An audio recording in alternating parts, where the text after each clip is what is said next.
Продолжуваме со следниот разговор и следното гостување во кое што мој соговорник ќе биде доктор Александар Сајковски, доктор на медицински науки, педијатар, неонатолог од Аџибадем Систина, кого го поканивме да говориме на тема зајакнување на имунитетот кај децата пред одење во градинка и во училиште. Добро утро и добре дојдовте. Добро утро, ви благодарам многу за поканата и поздрав до сите ваши гледачи. Се надевам дека ќе одговориме на некои работи кои што им се може би дилема. Да, и сега е тоа актуелно, како ќе започне и во какви услови новата учебна година, по повеќе месеци пауза. Во секој случај децата од септември ќе треба да се вратат на воспитно-образовниот процес, иако паузирани или од одење во училиште и во занималните, без разлика дали ќе биде онлайн или физичко присуство, сепак секој родител сака нормално детето да му биде здраво и да има солиден имунитет. И толкому еве во период кога се уште ова е многу неизвестно, како да се подготват децата за новата година учебна и во градинка? Пред да ви одговорам во врска со имунитетот, сега морам да споделам една чисто овака моје лично размислување како педијатар. И ова прашање многу често го добиваме во нашите амбуланти во Систина, во Аџибадем Систина, а тоа е дали треба и во која форма треба да се продолжи со едукацијата на децата од 1 септември понатаму. Тоа навистина, морам да видам искрено, едно големо прашање, затоа што вирусот не познава дали часот е 20 минути или 45 минути. Вирусот не познава дали вие имате 20 деца или 40 деца во училницата, ако децата не можат да се заштитат помеѓу себе со на нормална дистанца, со носење на маски и така натаму. Практично и 5 минути контакт е доволно за да се пренесе вирусот, ако не се... Јас, например, навистина, дури и познавам доста членови од оваа комисија што е за заразни болести, навистина го ценам нивното мислење, затоа што има доста епидемиолози, инфектолози кои што се во таа екипа, луѓето си ја знаат, да речеме, работата и препораките, меѓутоа, морам да видам искрен, сакав да одговорам пред имунитетот, сакав да ви кажам дека има едно прашање кое е многу битно. Ако вие го гледате целиот систем на бројот на новородени деца во Македонија во последните 7-8 години, имаме драстично паѓање на вкупниот број на новородени деца во Македонија, за да минатата година завршиме со под 20.000 деца, 19.300, а имавме 25 до 26.000 деца до пред 7-8 години. Тоа значи дека без оглед дали тоа се должи на големото одселување на младите од Македонија, дали се должи на помалку раѓања и формирање на семејства со помал број на деца, ние реално имаме објективно намалување на децата, на вкупниот број на деца. А од друга страна сите, зборам и општеството и сите родители и сите ние, што викаат, нели, се бориме за иднината на оваа држава, се сепак и на секоја држава и на човечанството воопшто е младите и нивниот развој. Не сум убеден, искрен да бидам, дека ако ги пуштиме во првите борбени редови уште сега веднаш, особено градинките па и школите, дека им правиме добро на тие деца. Впрочем, оваа пандемија со ковид донесе неколку прашања кои што за нас беа голем предизвик, а тоа е што да направиме за да не добиеме инфекција од овој вирус, односно како да го негуваме имунолошкиот систем за да бидеме поотпорни на овој или на X други вируси и бактерии. Во тој контекст, една од работите која треба генерално да се прави, особено кога е ваква фаза на пандемија, е избегнување на блиски контакти, ова, да речеме, што велиме социјална дистанца. И групирање, да. Да, меѓутоа, вие таа социјална дистанца ја гледате сега, што се случуваше околу 2 август во нашите туристички центри, значи, и млади и постари не ја одржуваат, а очекувате дека децата ќе ја одржат, например, едно дете од 3 години или 4 години, што е во градинка или во школа, например, некој дете од 10 години. 20 минути ќе заврши часот, 5 минути одмор и децата се дружат, ќе станат од клупите, ќе... Да, сигурно. Значи, искрен да бидам, мојот личен став, нормално не мора да биде идентичен со се. Ја, например, не би брзал со пуштање туку така на школите, зборам стандардно, дали ние треба да се опремиме подобро, да почнеме парцијално, сепак мислам дека ќе одлучи таа комисија, но неспорно е дека ние немаме можност директно да се избориме, не само ние, цел свет,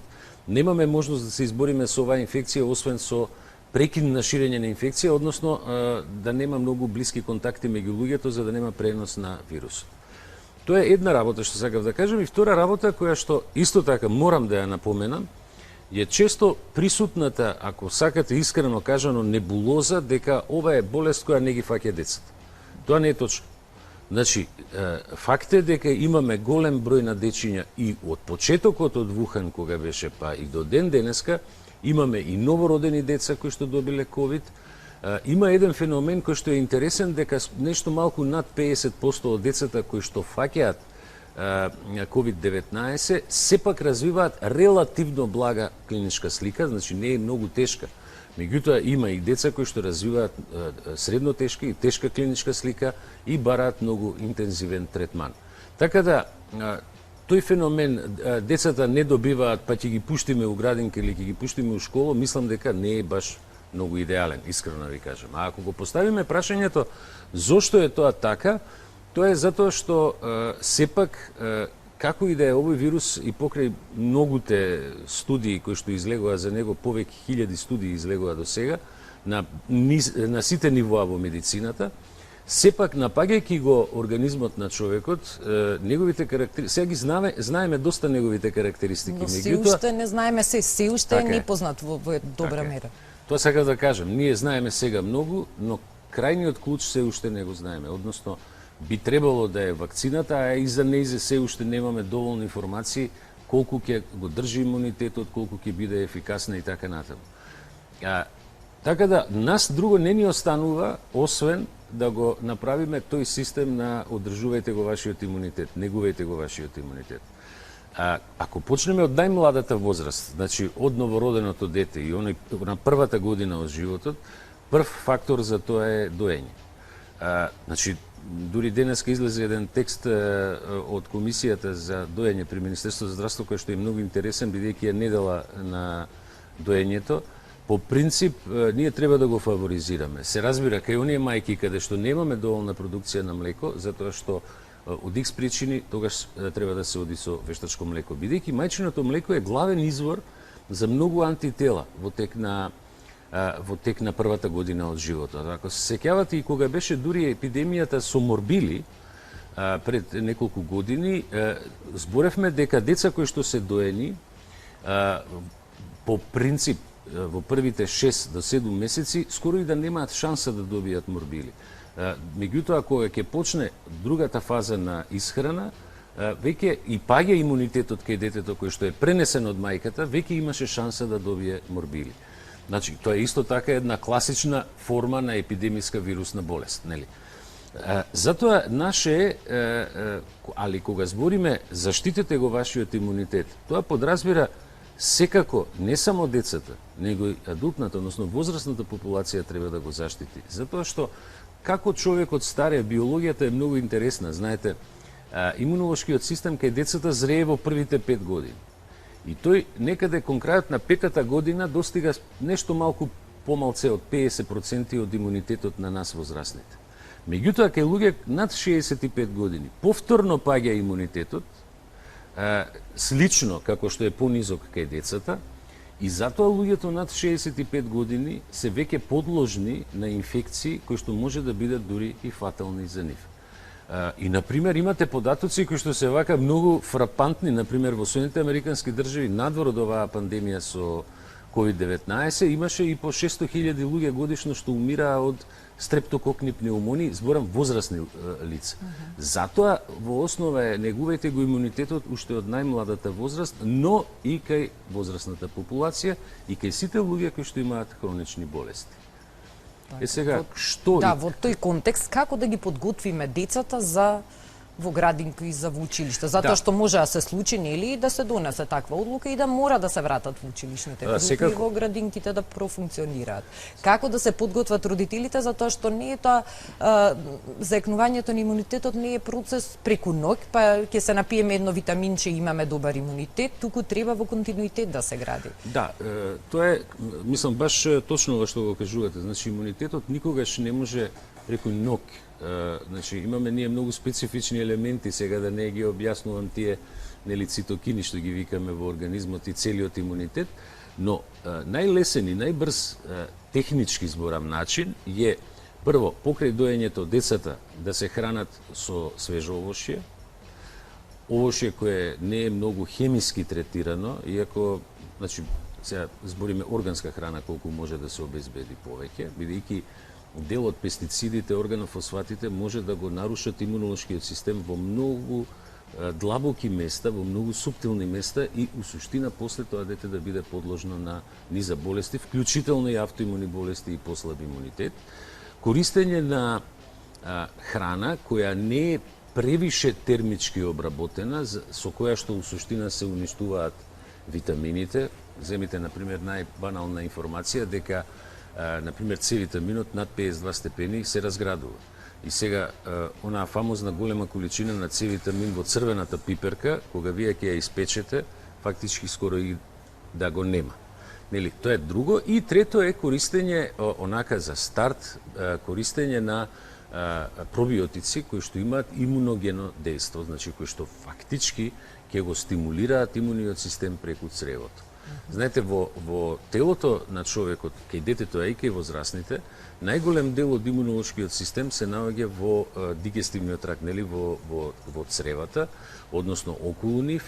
Ние го викаме во медицината галт систем, така се вика тој цел систем. И тоа е една многу интересна интеракција на повеќе од 100 трилиони микроорганизми кои секој човек ја има во себе и на себе, позитивни и негативни бактерии кои што фактички го стимулираат имунолошкиот систем. Така, например, во... Само дозволете да прашам, бидејќи ги спомнавте пробиотиците, каков тип на пробиотици? Што најмногу советувате? Значи, кога збориме за пробиотиците, знаете, таму ви е приказната као со кучињата.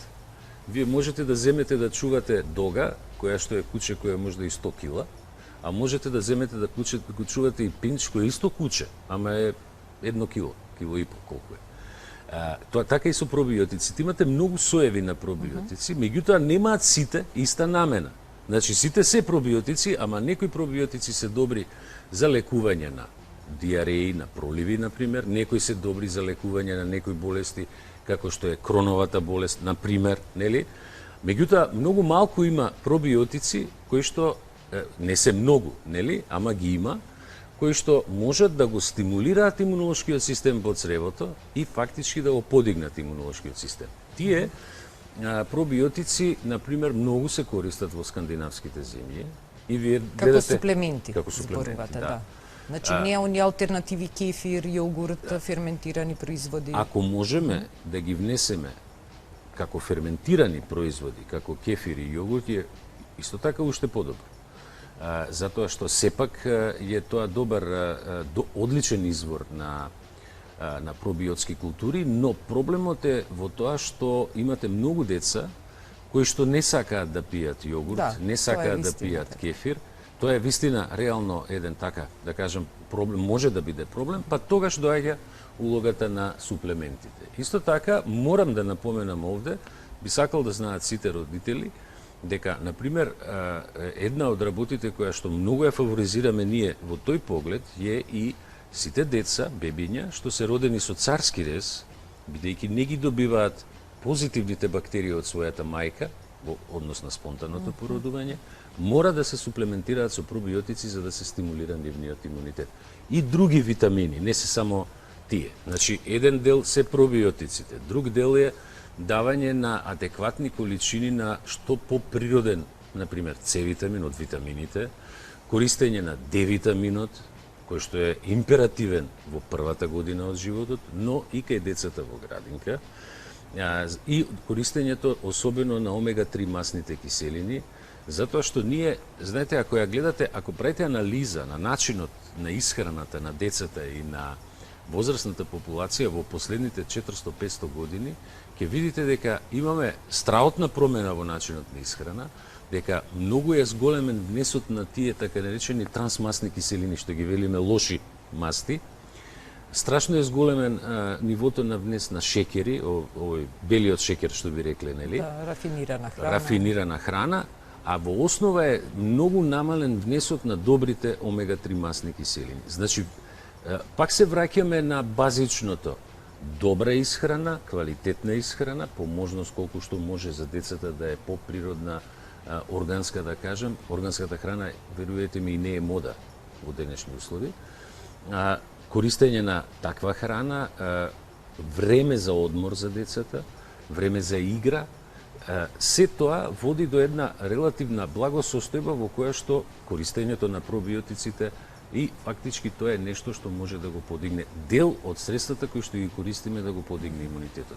Дури морам да напоменам овдека дека кога ги спомнавме преска омега-3 масните киселини, дека суплементирањето, значи давањето на омега-3 масни киселини според еден навистина изузетно реномиран педијатар во светот, Валтер Шулц се вика, тој германец иначе еден, смета дека е тоа едно од најголемите откритија во последните 20 години, за да му обезбедиме добар раст и развој на детето, развој на нервниот систем и понатаму да во првата, втората и третата година имаме подобар развој и поздраво дете.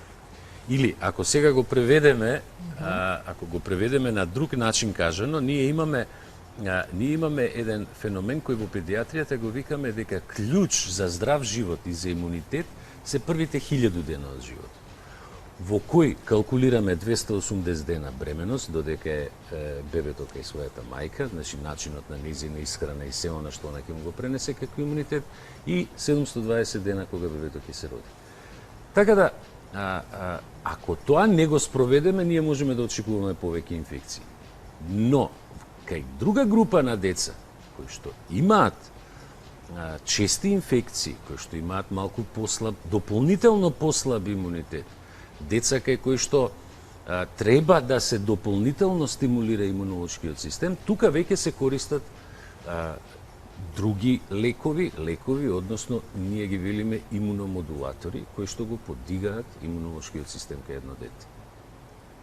Ако успеав да одговорам. Да, навистина комплексно и навистина не им е лесно на сите родители што имаат деца, особено во вакви услови кога се соочуваат со пандемија и кога навистина треба многу да се работи на тој имунитет. Значи, спомнавте дел од факторите што придонесуваат за зајакнување на имунитетот, меѓу кои што исхраната секако има многу, завзема големо и значајно место, но не единствениот фактор. Еве, само на момент го спомнавте одморот и физичката активност. Во услови кога децата не одеа на училиште, некако им се расипа редот, што се вели, па легнуваат доцна навечер, остануваат будни цела ноќ со мобилните враки или пред компјутер или пред телевизор, отсуствува ноќниот сон, за сметка на тоа спијат доцна наутро, што веројатно исто така има ефект и на самото здравје и имунитет. Да, апсолутно има. Меѓутоа, морам да ви кажам нешто, да ви го поврзам ова. Точно е тоа, дека апсолутна вистина е дека децата последниве 6-7 месеци немаат доволно движење. Не е само тоа што не се во школа. Значи, повеќе се на компјутери, на разноразни игрици. Меѓутоа се насмеав затоа што сега да ви кажам дека човекот, ако ја гледате назад историјата на човечанството, ќе видите, например, ако се вратите негде 20 до 25.000 години назад, според податоците што ние во медицината ги имаме, кога се уште се првите почетоци на некакво заедничко живење во помали групи, нели? До тогаш луѓето дневно, мажите во тоа време дневно поминувале по 35 до 40 километри дневно за да обезбедат храна. Жените со своите деца поминувале помалце, негде 7 до 8 километри на ден дополнително. Меѓутоа, вие денеска имаме ситуација во која што никој не се движи. Никој не пишачи, сите со сепак автомобил. овие 20.000 години е многу краток временски интервал за сите овие промени што се случија во последно време. Ако на тоа го додадете дека ние сме реално во четвртата фаза на индустријската револуција, на вештачката интелигенција, роботиката, компјутеризацијата, ние сметам дека сме релативно недоволно спремни во едукативниот систем, во едукативниот процес да им обезбедиме се што е потребно на нашите деца. Имено направите анализа дека децата сепак многу малку имаат физичка активност, која што после ја одржуваат во тек на животот и понатаму, затоа што една од битните работи е физичката активност.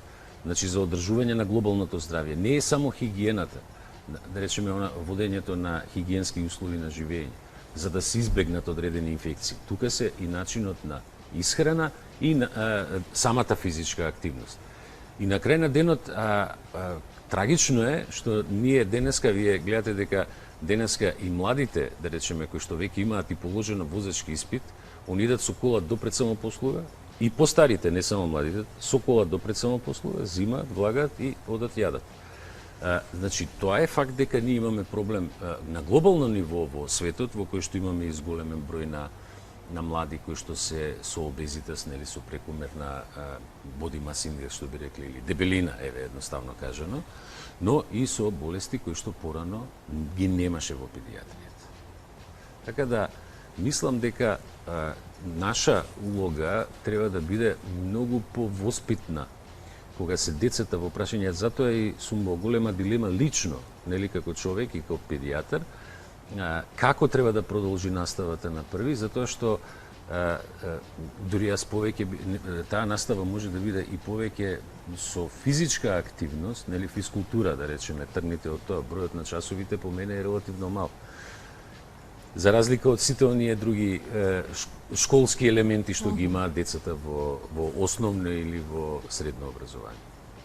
Во случај да треба да стартува учебната година со физичко присуство на децата, еве ваш совет како да постапат родителите и како треба децата да се однесуваат во такви услови, за да се заштитат и од COVID-19 и од останати. Прво и основно, ја топло им советувам да се консултираат со своите педијатри, матични педијатри, со луѓето кои што ги знаат нивните деца.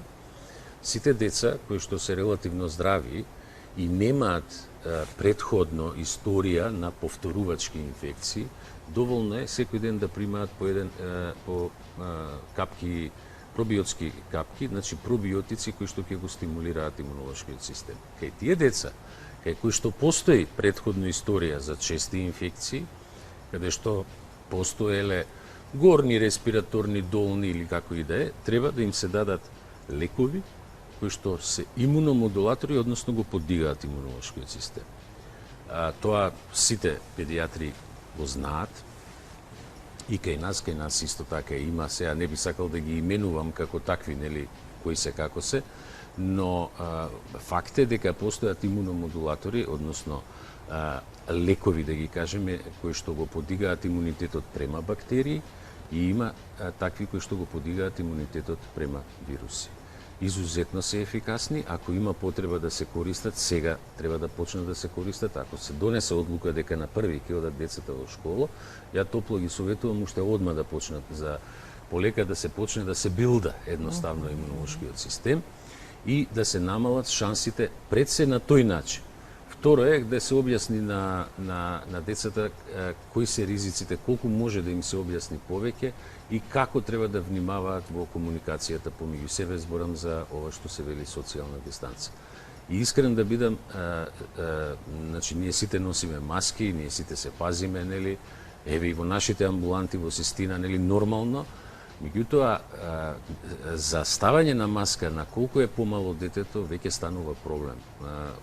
Од физички аспект станува проблем, затоа што маската на многу мали деца многу тешко може да ја држи, едноставно затоа што дише побрзо, срцевата акција му е побрза, нормално му е, па уште плюс маска кој ќе му стане. Да, и тука е дополнителен оној момент што ако падне маската на земја додека во училиште, а става на клупа, што исто така може да биде контаминирана површина и така натаму, навистина безброј предизвици. Спомнавте дека советувате пробиотски капки, витамини, минерали, дали како суплементи препорачувате во овој период или да се инсистира на таа природна исхрана? Да. Или е сепак добро да се суплементира уште нешто? Значи, за да дадеме цинк, селен, ресвератрол, пример зборам, нели, од тие суплементи, одредени витамини, сепак многу треба да се има во предвид начинот на кој што се храни детето. Значи, не можеме да го генерализираме кај сите. Зошто? Од многу едноставна причина. Затоа што ако имате дете кое што внесува свежо овошје, внесува зеленчук, значи има квалитетна исхрана, оно внесува во принцип во себе доволно минерали и олигоелементи, можеме малце евентуално да го појачаме. Меѓутоа, ако имате деца кои што се повеќе на така наречена junk food, што би рекле, Да, или едноставно одбиваат, не сакат вкусно овошје на зеленчук, не стекнале навика и не сакат. Во тој случај треба да се дадат суплементи. Суплементи за подигање на имунитетот. Прво е D-витаминот, тоа е стравот на денеска, дури не збориме за витамин D, можеме да кажеме дека е тоа хормон D, а не D-витамин. И покрај тоа што Македонија е многу сончева земја, ние за жал имаме деца со дефицит на D-витамин, а тој има имунолошко дејство. И ако не грешам, во многу земји се користи како суплемент задолжителен, како што спомнавте за пробиотиците, во многу земји, значи D-витаминот се користи, да, многу се користи во последно време, значи новите сознанија се страутно интересни за нас во медицината. Исто така имуноген е цинкот, селенот како антиоксиданс, за малку повозрастна категорија ресвератролот и исто така. Значи има суплементи кои што треба да се користат во случај да имаме потреба, зависи, значи периодот сепак треба да биде релативно индивидуален, зависно од навиките на детето. Впрочем, на крај на денот и за навиките на возрастната популација, затоа што вие гледате сега се трошат суплементите што викаат капом и шаком, али нема потреба нон-стоп да ги пиете ако имате квалитетен начин на исхрана. Ниту пак е реално да очекуваме дека ако пиеме суплементи, а не внимаваме на добар сон, физичка активност, здрава исхрана, дека со тоа сме сториле се што е потребно за да имаме добар имунитет. Не се решение сами по како ние живееме сепак во општество со многу стрес, а стресот е тој кој што надвор од ковидот. Значи сите луѓе се во стрес, нели, едноставно екзистенцијален стрес. Во таква ситуација живењето фактички телото е перманентно под удар на негативните хормони, да кажам, на некој начин. Да, и тие слободни радикали. Да, слободните радикали секако. И сакам да ги кажам, значи, комплексен е тој цел систем, меѓутоа мора да има малку индивидуален период, затоа што ако имаме деца, пак ќе речем, например, деца кои што имаат чести, ние ги велиме рекурентни инфекции респираторни. Тоа значи дека тоа дете има малце послаб ТХ1 систем. Во таков случај ќе му дадеме имуномодулатори да му го засилиме ТХ1 системот. Ама треба сега, ако на први децата тргнат во школа, треба сега да им го дадеме тоа. За да кога ќе влезат во школа, бидат спремни на нападите од вирусите и бактериите кои што нормално се шират во околина. Видите, јас сум еден од, лично, морам да ви кажам, еден од најголемите заговорници за тоа дека децата треба да се пуштат во градинка, например. Не дека треба да ги чуваме дома. Значи, им треба градинка, им треба социјализација, им треба комуникација, им треба тој дел. Еве, уште од градинка да тргнеме и од школа. Меѓутоа, мора да ги спремиме децата, особено во оваа фаза, доволно добро. Пробиотици, антиоксиданси, витамини, тоа се минерали, олигоелементи, тоа се оние суплементи што можеме да ги дадеме. И другите што ги збориме, имуномодулатори во зависност од ситуацијата на детето. Плюс здравата исхрана, плюс доволен одмор во соодветно време од ноќте и физичка активност. Голем предизвик е оваа 2020 година за сите родители кои што треба да го сочуваат и здравјето собствено и на своите деца. Голем предизвик и за вас кои што сте медицински работници. Доктор, јас ќе ви се заблагодарам што одвоивте време и што редовно Аџи Бадем Систина соработува со нас и му возможувате на гледачите да слушнат на вистина корисни совети кои што се добре дојдени во ова време на пандемија. Верувам дека ќе имаме и во иднина таква соработка и ќе имаме можност повторно да седнеме на оваа маса, секако со некоја друга тема во интерес на граѓаните. Благодарам и на вас. Ви благодарам.